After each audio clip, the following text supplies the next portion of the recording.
and you guys were like my childhood icons.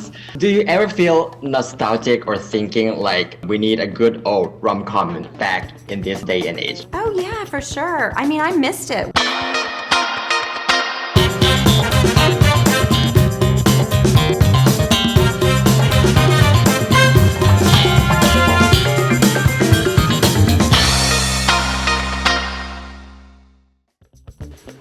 สวัสดีค่ะเริ่มต้นเขียนมาเพชรคอนเทนต์ครีเอเตอร์ของ The Standard Pop ค่ะสำหรับแขกรับเชิญในสัมภาษณ์พิเศษของเราในวันนี้นะครับเป็น2นักแสดงนำจากภาพยนตร์แนวโรแมนติกคอมเมดี้เรื่องล่าสุดของ Netflix ที่ชื่อว่า Your Place Not Mine เรื่องราวของ2เพื่อนสนิท2คนนะคะที่สลับบ้านกันอยู่แต่กลับได้รู้จักหัวใจของตัวเองมากขึ้นจากการแลกเปลี่ยนบ้านครั้งนี้ค่ะนำแสดงโดย2ไอคอนแห่งหนังรอมคอมอย่าง Reese Witherspoon และ Ashton Kutcher ถ้าพร้อมแล้วล็อกอินเข้าไปใน Zoom แล้วก็ไปเจอกับพวกเขากันดีกว่าค่ะHey, Debbie. Happy birthday, Peter. 20 years of friendship. Can you believe it? How do you still speak to me? Do you remember the first night we met?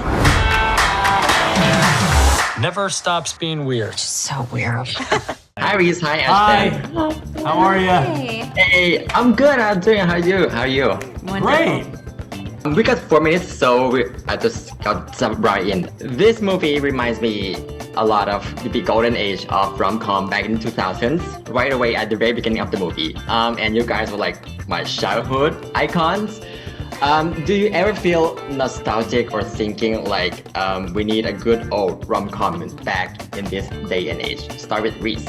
Oh yeah, for sure. I mean, I missed it. When they stopped making them, I thought, the interesting thing that I think you learn a lot about the human experience by watching them. And I think it's really a deficit to young people when you don't see modeled relationships in movies and television. Because you don't know how to ask a girl out. You don't know how to deal with rejection. You don't know how to process that part of life that's so essential, which is our romantic relationships. Yeah, Mila and I sat during the pandemic and we were going through streaming services and we're like, just find a good rom-com, like a good new rom-com to watch. Like just something where you didn't have to like work when you watched it, right? Like you just like sit back, the movie comes to you. It's just relax. You just enjoy it. Relax. And we ended up watching a bunch of rom-coms that we'd seen before because there just weren't a lot of new ones being made. When I saw the script and the idea of doing it with Reese, I was just like, absolutely, like this has to happen. I'm so excited to do this. I hope there are other people that are like Mila and I that are waiting for this movie because that was our sensibility. Yeah, and last but not least, I resonate with Debbie and Peter a lot where they got fizzled by life. Do you guys have any advice for young people or young adults like me on what to choose between personal goal and family? On balancing personal goals and family? Yeah. Well, it's the hardest thing to get right because there's no right answer. It's like we all have this sense of like, wait, now there's a perfect balance.